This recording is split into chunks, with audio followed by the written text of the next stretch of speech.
우리 또 멀리 세크라멘토에서 우리 임대순 집사님 부부가 오셔서 더 반갑고 좋습니다. 조금 더 자주 오셨으면 좋겠는데 우리 욕심이지만 고맙습니다. 여러분의 가정과 영혼에 하나님께서 주시는 평안과 은혜가 있기를 주의 이름으로 축복합니다. 우리가 잘 아는 이야기인데 생각은 행동을 낳고 또 행동은 습관을 낳고 또 습관은 인격을 낳고 인격은 우리 인생의 운명을 결정한다. 그런 말이 있습니다. 들어보셨죠? 그죠? 그러니까 참 좋은 생각을 가지면 좋은 행동을 하게 돼 있고 또 좋은 행동이 반복되면 좋은 습관이 형성이 되고 좋은 습관이 계속해서 반복되면 그것이 우리에게 좋은 인격으로 정착이 되고 그런 좋은 인격이 우리 인생에 정착이 되면 우리 인생이 성공하는 운명으로 성공하는 인생으로 결정이 된다. 그런 교훈이 있는 이야기입니다. 유대인들이 우리에게 준 좋은 신앙적인 유산이 있고 도전이 있는데 그것은 기도하는 습관입니다. 수천 년 전부터 유대인들이 이런 기도의 습관을 후손들에게 유산으로 남겨줬어요. 비록 유대인들의 기도의 습관이지만 오늘 우리 기독교에도 대단한 영향을 미치는 좋은 기도의 습관입니다. 경건한 유대인들이 아침 9시에 그리고 정오 12시에 그리고 오후 3시에 하루에 3번씩 기도하는 그런 좋은 습관을 가졌습니다. 다윗 왕을 보면 시편 55편 17절 이하의 말씀 보면 저녁과 아침과 정오에 하나님 앞에 기도했다는 그런 고백이 나옵니다. 이스라엘 사람들 하루 시작은 저녁부터니까 저녁이 되면 아침이 되니 이는 첫째 날이니라. 하루 계산이 저녁부터니까 다윗이 기도할 때 저녁 그리고 아침 그리고 정오 이렇게 정해진 시간에 기도를 했는데 다윗 왕뿐만 아니고 우리 역사서를 보면 다니엘 같은 사람 생명을 무릅쓰고 기도를 했습니다. 정해진 시간에 만일 다른 신에게 구하거나 그리고 기도하면 사자굴에 이렇게 넣어서 죽이겠다고 하는 왕의 도장이 찍힌 그런 문서를 보고 알았음에도 불구하고 예루살렘을 향한 동쪽 문을 열어놓고 목숨을 걸고 생명을 걸고 하나님 앞에 기도했습니다. 근데 이런 유대인의 기도의 습관이 오늘 이방인들에게까지 영향을 미쳐서 사도행전의 말씀을 보면 로마의 군인 백부장이었던 고넬료도 그런 기도의 습관을 본받아서 열심으로 정해진 시간에 기도한 것을 볼 수 있습니다. 그래서 이 백부장 고넬료가 정해진 시간에 기도함을 통해서 환상을 보고 베드로를 욥바에 있는 베드로를 초청하라고 하는 환상을 보고 베드로를 초청을 하죠. 물론 베드로도 기도하는 시간에 이 고넬료 가정을 소개를 받습니다. 그렇게 해서 고넬료 가정이 구원받고 그가 초청했던 친척들도 구원받고 그리고 그가 초청했던 친구들도 다 구원을 받아서 단순히 고넬료 가정과 친구와 친척들이 구원받은 사건이 아니고 이것은 이 세계 선교의 절대적인 문이었던 이 이방인의 문을 여는 굉장한 사건이 됐습니다. 이것이 언제 일어나느냐? 정해진 시간에 기도했을 때 이런 거대한 역사가 일어났습니다. 예수님의 제자인 베드로, 요한도 그렇게 기도를 했습니다. 오늘 사도행전 본문 3장 1절의 말씀을 보니까 제9시 기도 시간에 베드로와 요한이 성전에 올라갈새 그랬습니다. 제9시 기도 시간은 성경에 이 시간이 나오면 거기에다가 6시간을 더하세요. 그러니까 제 9시 6시간을 더하면 15시간. 그러니까 몇 시죠? 오늘날로 말하면 오후 3시입니다. 이 3시가 되었을 때 이 정해진 시간에 베드로와 요한이 성전에 기도하러 올라갔습니다. 정해진 시간, 정해진 장소로 기도하러 갔습니다.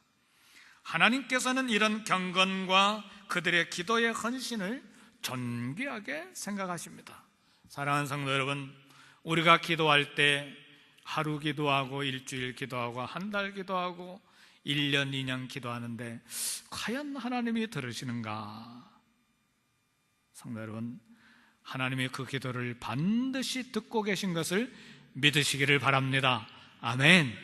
그리고 하나님의 정확한 때가 되면 그 기도를 응답하시고 거대한 역사를 이루시는 것입니다. 사랑하는 성도 여러분, 하나님께서 이런 헌신된 기도 시간, 이 헌신된 경건의 시간, 큰 계획을 진행하시고 기적을 일으키시기를 원하셨습니다. 그래서 베드로와 요한이 기도하러 성전에 올라갔다가 그날 그 시간에 나면서부터 안진병이 된 사람을 만나게 하셨습니다. 본래 이 안진병이 된 사람은 계속해서 성전에 왔던 사람이에요. 근데 그날 하나님의 때가 되니까 만나게 하셔서 그리고 구체적인 하나님의 계획을 진행하셨습니다. 이 한 사건, 이 한 사람의 질병을 치료한 사건으로 끝나지 않았습니다. 그 치료 사건을 통해서 수많은 사람들이 복음을 듣게 되는 기적의 역사가 일어났고 그 결과로 믿는 사람들이 5,000명, 남자만 5,000명이 믿는 역사가 일어났습니다. 기도의 때, 기도의 시간, 기도의 장소, 기적을 일으킵니다. 하나님의 정한 때가 되면 하나님의 응답이 거대하게 나타날 것을 믿으시기를 주의 이름으로 축복합니다. 이 구원의 역사는 사도들이 정해진 기도 시간에 기도하러 성전에 올라간 아주 간단한 일에서 시작이 됐어요. 1절 2절 보니까 제9시 기도 시간에 베드로와 요한이 성전에 올라갈 새 나면서 못 걷게 된 이를 사람들이 메고 오니 올라갈 때 메고 왔습니다. 그렇죠? 이 시간이 절묘하게 하나님께서 맞춰주신 것이죠. 이는 성전에 들어가는 사람들에게 구걸하기 위하여 날마다 미문이라고 하는 성전 문에 두는 자다 그랬어. 이 환자는 4장 22절 말씀 보면 40여 년이나 됐다 그래. 40살이 된 사람이에요. 나면서부터 안전병이가 된 사람이에요. 근데 성경 원어를 보면 오늘 우리 성경에 보면 발과 발목에 문제가 있는 것으로 소개되어 있는데 원어 성경을 보면 발바닥과 복사뼈라고 나와 있어요. 참 놀랍죠? 이 사도행전을 기록한 누가가 닥터입니다. 의사예요. 그러니까 다른 기자들과 달라서 의사이기 때문에 정확하게 나면서부터 선천적인 장애가 원인이 무엇인지를 성경에 기록했어요. 근데 이 발바닥 복사뼈 병은 신약성경에 딱 한 번 누가가 쓴 단어입니다.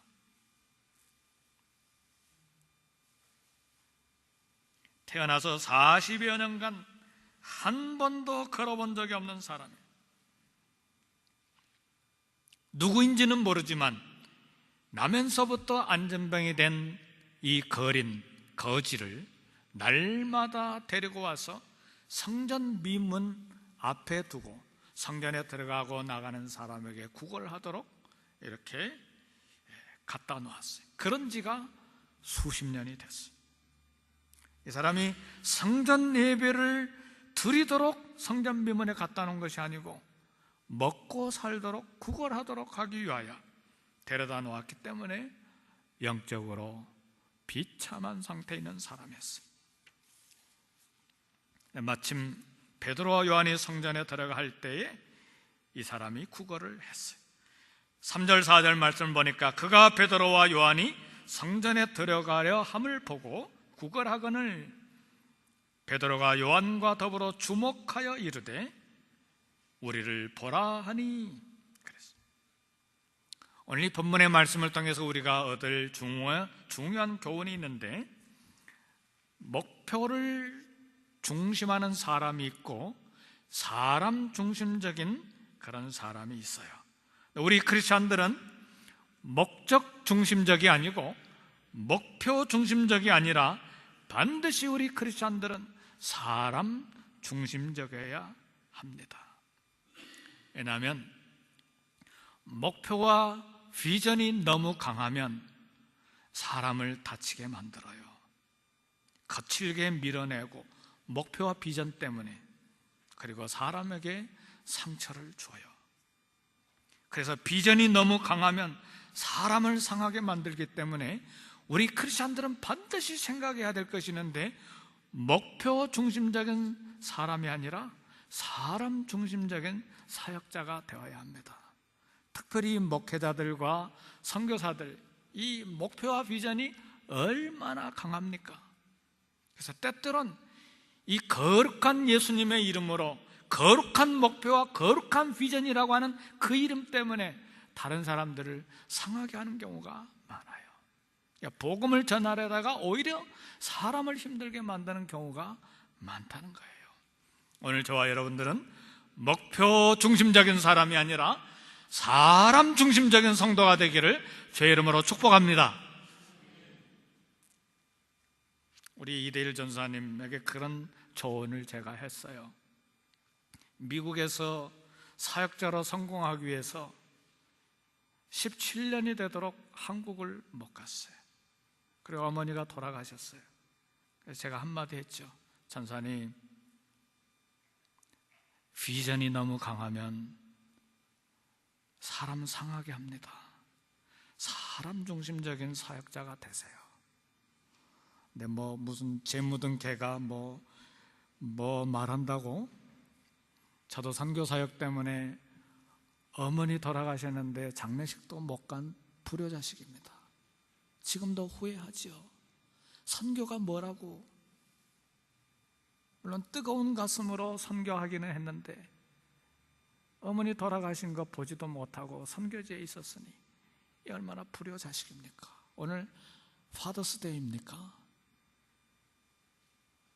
사랑하는 성도 여러분, 돈이 중요하지 않고 비즈니스가 중요하지 않고 아무리 거룩한 사역, 거룩한 예수님의 일을 한다 할지라도 반드시 사람을 중심한 성도, 사람을 중심한 사역자가 되시기를 주의 이름으로 축복합니다.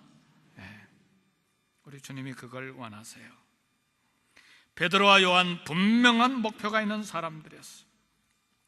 모든 족속을 제자로 삼아 아버지와 아들과 성령의 이름으로 세례를 주고 내가 너에게 분부한 모든 것을 가르쳐 지키게 하라. 이게 유언이었기 때문에 성령의 충만을 받은 다음에 얼마나 가슴이 뜨겁겠어요. 예루살렘을 향한, 그리고 사마리아를 향한, 유대를 향한 뜨거운 가슴을 가지고 더 능력, 더 성령 충만. 그래서 정해진 시간, 정해진 장소에 기도하러 성전에 올라가는 분명한 목표와 비전을 가지고 가는 길이었잖아요. 기도하러 가는 길을 멈추게 만든 이 안전병이 방해물이죠. 우리의 목표와 비전 때문에 우리를 거추장스럽게 만드는, 우리의 시간을 변경시키는 거추장스러운 일들이 이 코리아타운의, 이 LA의 우리 주변의 비즈니스 현상 가운데 얼마나 많이 일어납니까? 기도 시간을 방해하는 거추장스러운 사람으로 생각할 수도 있었어요.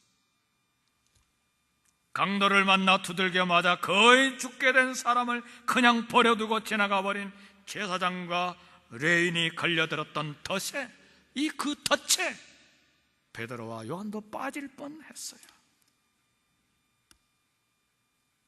아니, 강도에게 두들겨 맞아가지고 거의 죽어가는데 제사장과 레인이 사역의 목표와 비전이 뭐기 때문에 그냥 지나갑니까? 그것도 예루살렘으로 제사 드리러 가는 것이 아니고 제사가 다 끝난 예루살렘에서 여리고로 내려가는 길목인데 사역도 다 끝나는데 왜 피해서 도망갑니까? 이게 사역자입니까? 이게 사람입니까? 이게 성도입니까? 그러니까 우리는 목표와 비전이 우리의 꿈이 돼, 우리가 성취할 일이 돼, 그것이 중심이 돼서는 안 된다 그 말이죠. 사람이 중심이 돼야 돼요.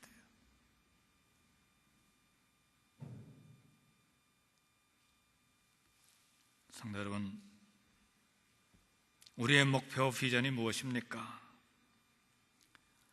모두 다 천국에 가면 생생하게 조목조목 다 드러납니다. 천국에 가면 사람만 있어요. 사람만.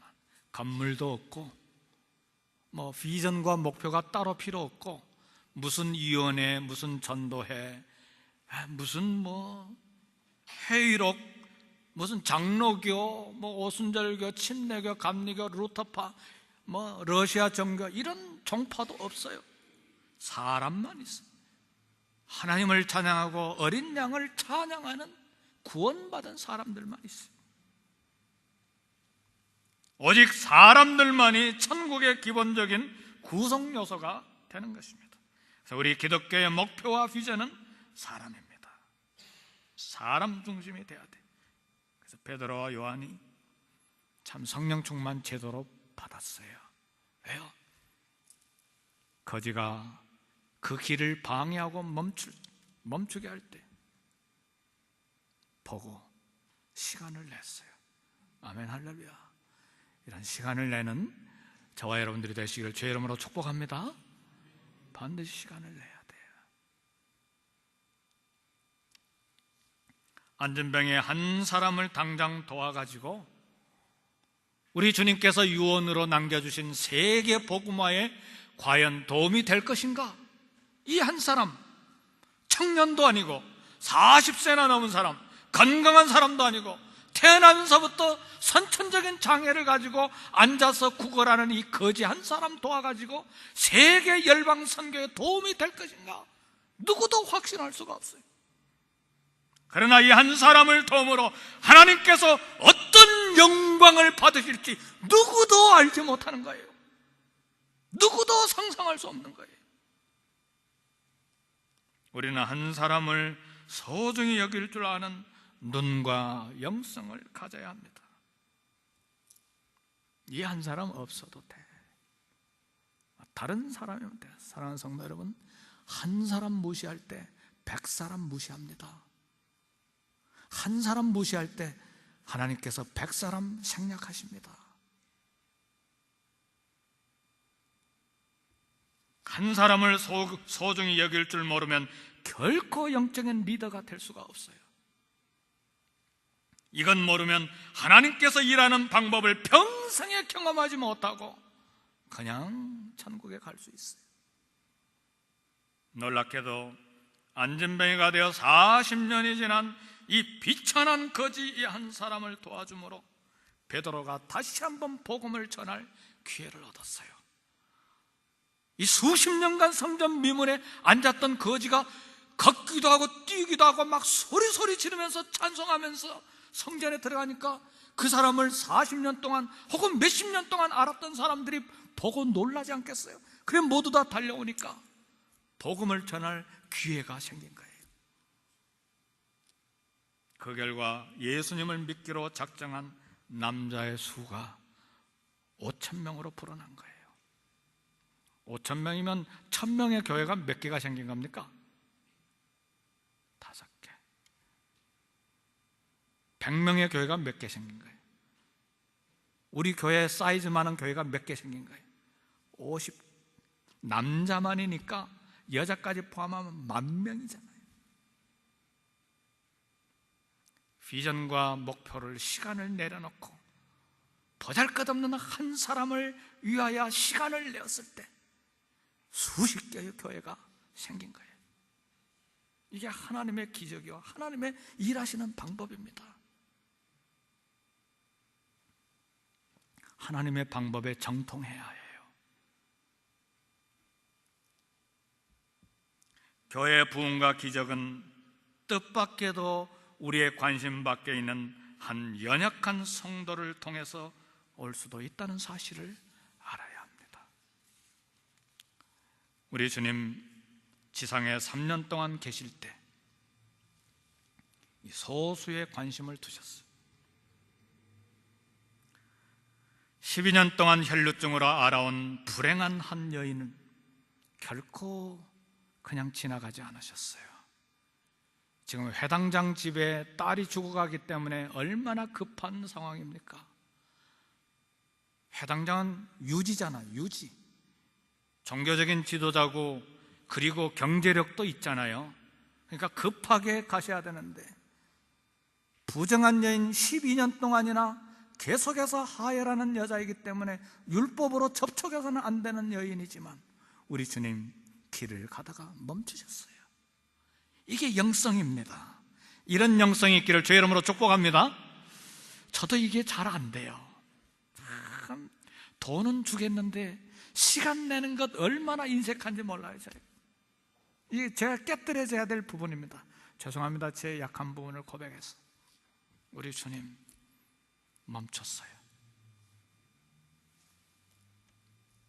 나면서부터 소경되어 구걸하던 한 사람, 그것을 치료함으로 메시아를 드러내셨어요. 요한복음 8장, 9장, 10장에 보면 나는 세상의 빛이라, 나는 세상의 빛이라고 말할 때 에고 에미, I am who I am, 나는 스스로 있는 자이라 여호와만 사용할 수 있는 어법을 사용하셨어요. 나는 세상의 빛이라. 네, 말만 하면 됩니까? 소경의 눈을 열어줘야죠. 나는 세상의 빛이라 하나님의 아들이여 메시아임을 드러내는데 제사장 사용하지 않으셨어요. 율법사 바리새인 사용하지 않고 나면서부터 소경된 자의 눈을 열어주심으로 제자들은 이 사람의 죄가 조상의 부모의 죄입니까? 이 사람의 죄 때입니까? 신학적인 문제를 가지고 따지고 사회적인 편견을 가지고 고자질하고 있었을 때 우리 주님은 그 사람을 들어서 예수님은 메시아인 것을 드러내신 거예요. 세상에 성공한 위대한 사람을 우리 주님이 쓰신 것이 아니에요. 소외된 한 사람을 사용해서 메시아임을 드러내셨어요.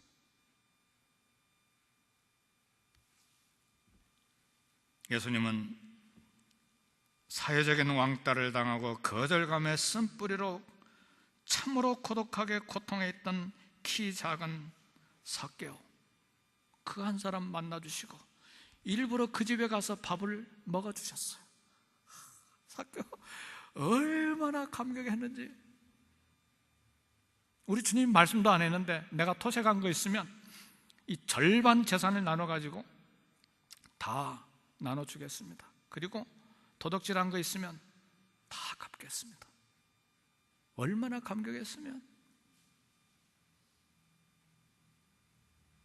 돈 많은 사람에게 선물 주면 감사한 마음이 없지만 정말 외롭고 고독하고 빈약한 한 사람에게 우리의 마음을 주면 감격이 넘칩니다. 그리고 예수님을 믿게 돼 있어요.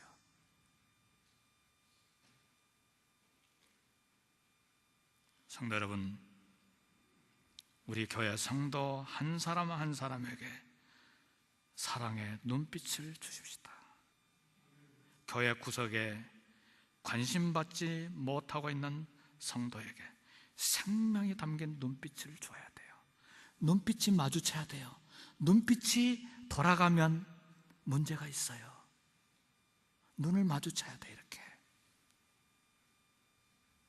그래야 생명이 담긴 눈빛, 사랑의 눈빛을 줘야 거기에 삶의 의욕이 생기고 가슴이 벅차오르는 새 생명이 거기에서 생기는 거예요.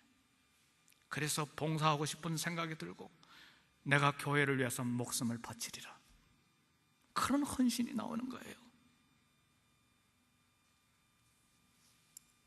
그러한 눈빛으로 베드로와 요한은 나면서부터 안전병이 된 거린에게 우리를 보라 그랬어요. 자, 보라는 말이 그래서 본문에 4번씩이나 나와요. 보는 게 얼마나 중요한지 본문 보세요. 4번씩이나 본다는 말이 나와요. 뭘 줘야 됩니까? 안진뱅이가 무엇을 얻을까 하고 두 사람을 쳐다보았어요. 돈을 바랬지요. 큰 돈도 아니고 한두 개 동전. 상대 여러분, 물론 금화, 은화, 큰 돈을 던져줄 수도 있고 작은 동전을 던져줄 수도 있는데 그날 베드로와 요한이 마음이 풍성해져서 금화 하나 던져줬다고 생각해 봅시다. 거대한 돈을 받았기 때문에 행복했겠죠. 먹고 싶은 거 마음껏 사서 먹는 행복함이 있었겠죠. 그 다음 날은요, 그 다음 달, 그 다음 해는요, 영원히 구걸하다가 비참하게 죽는 것이죠. 성도 여러분, 우리가 속지 말아야 될 것이 있는데, 금과 은으로는 생명을 못 살립니다. 이 금과 은이 우리의 육체의 삶을 안락하게 해주고 편안함을 주고 우리 노후 생활을 보장해 주는 건 사실입니다. 그래서 금과 은을 돌처럼 보면 안 됩니다. 금은 금으로 보고 은은 은으로 봐야 돼요. 우리 최영 장군 무슨 노래 했다고 그러죠? 아닙니다. 금은 금으로 봐야죠. 네, 금과 은은 악도 아니고 선도 아니에요. 중성이에요. 누가 쓰느냐에 따라서 악한 돈이 될 수도 있고 선한 돈이 될 수도 있어요.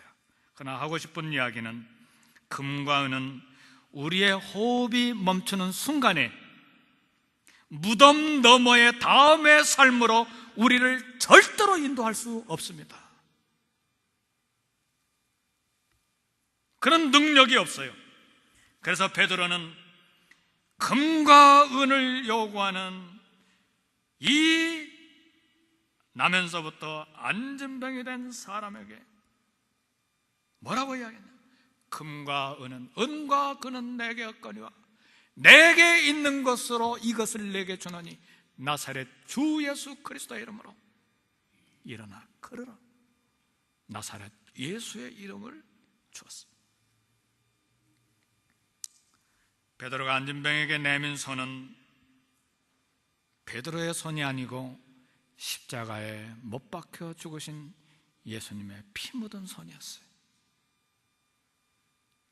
하나님의 능력이, 주님의 능력이 베드로의 손을 통해서 나타나는 순간이었어요.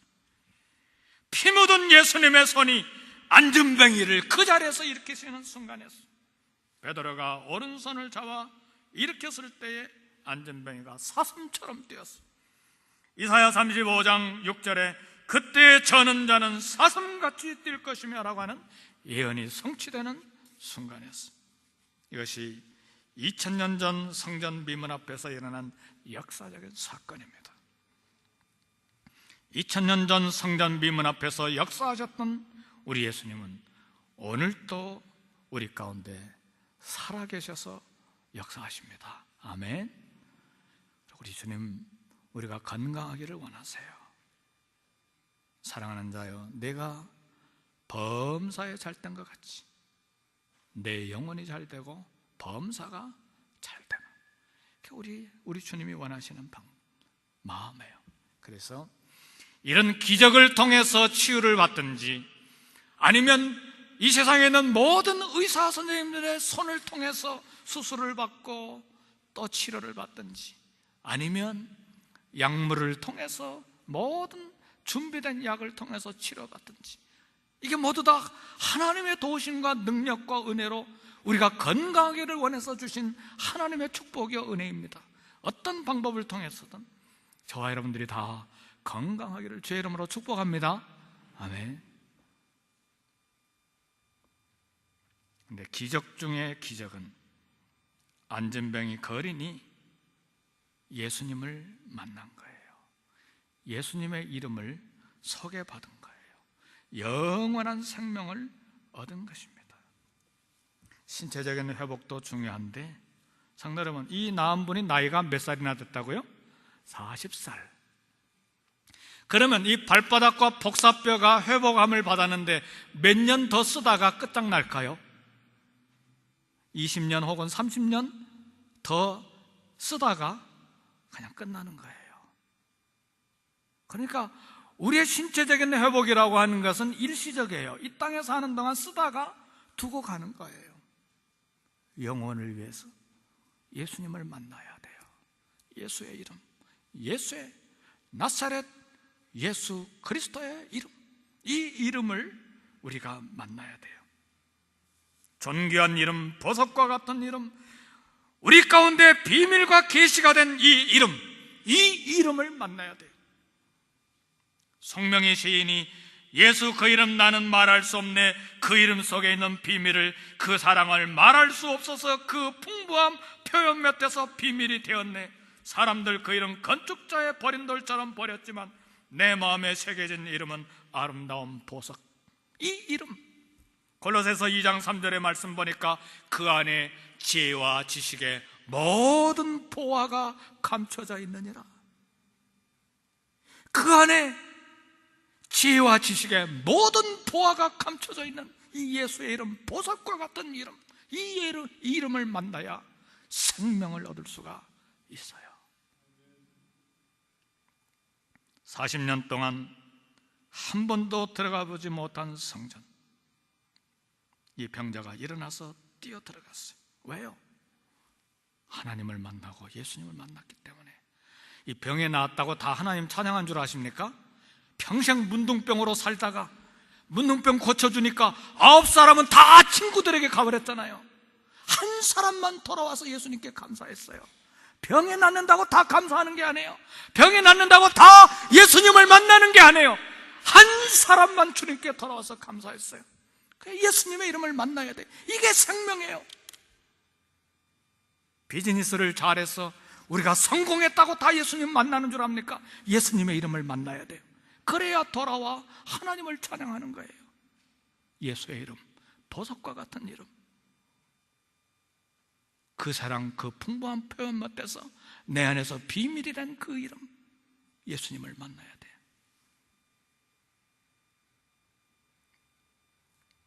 말씀을 마칩니다. 오늘 왜 시간이 이렇게 많이 가버렸죠? 800년 전에 중세시대에 토마스 아퀴나스가 이런 말을 했어요. 800년 전이니까 예수님이 돌아가신 지 1200년이 지난 다음이죠.